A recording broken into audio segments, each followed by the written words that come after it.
Hello, I'm John Anderson. I'm here today at Tom's Paddock in Glenburn, Victoria, talking to the business owner, Tom. Tom, tell us about your business. When did the journey begin? I guess I've been interested in the environment from a very, very young age. My family's always been invested in the natural environment and, as an extension of the farm here, agriculture. So we're here on Tungarong country, which is our First Nations people were part of the Kulin Nation. And I guess the history of the land here is that it was stewarded by our First Nations people for tens of thousands of years, and then in around 1860 the first settlers settled this property here. Tom, I believe you've changed your farming practices to regenerative farming.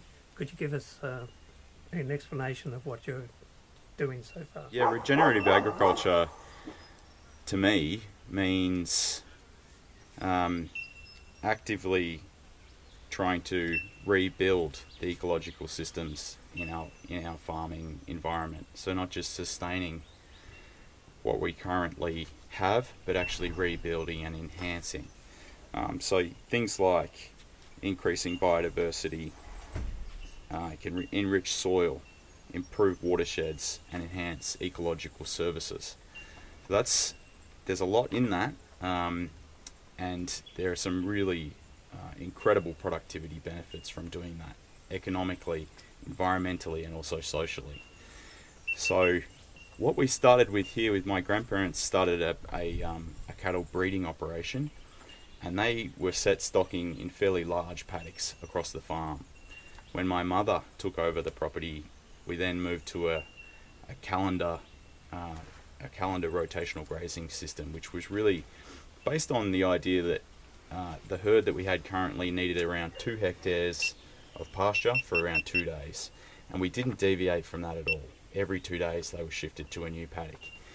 What I've learnt over the last kind of 10 years of doing a holistic planned grazing method is that there's a hell of a lot of nuance to the environment, and the more you simplify things, the less resilient the system becomes.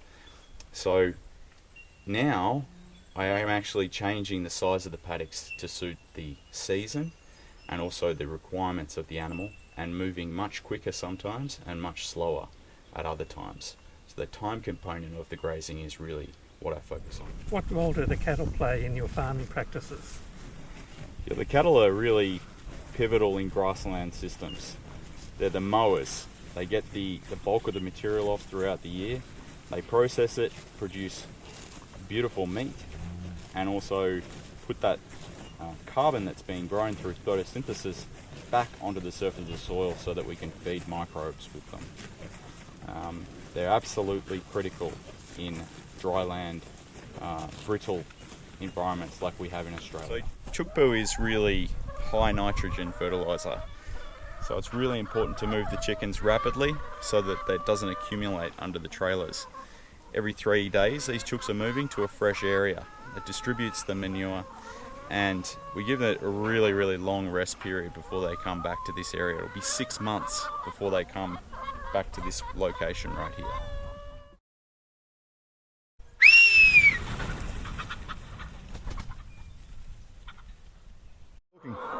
So this is one of the chicken trailers, John. We can, at night, about 450 chickens can huddle into here. You can see there's roosts, which is lovely. That gets them up off the ground. You'll notice there's no floor in here. That's because we really want the chook poo on the soil. So chickens that are out on pasture and are moving regularly are extremely, extremely healthy. I check these chickens regularly for lice. I've never seen any on them. They don't get any antibiotics. It's just fresh air, sunshine, a really mixed diet of grass and insects and some grain as well. And they're just no fuss at all. Really healthy birds.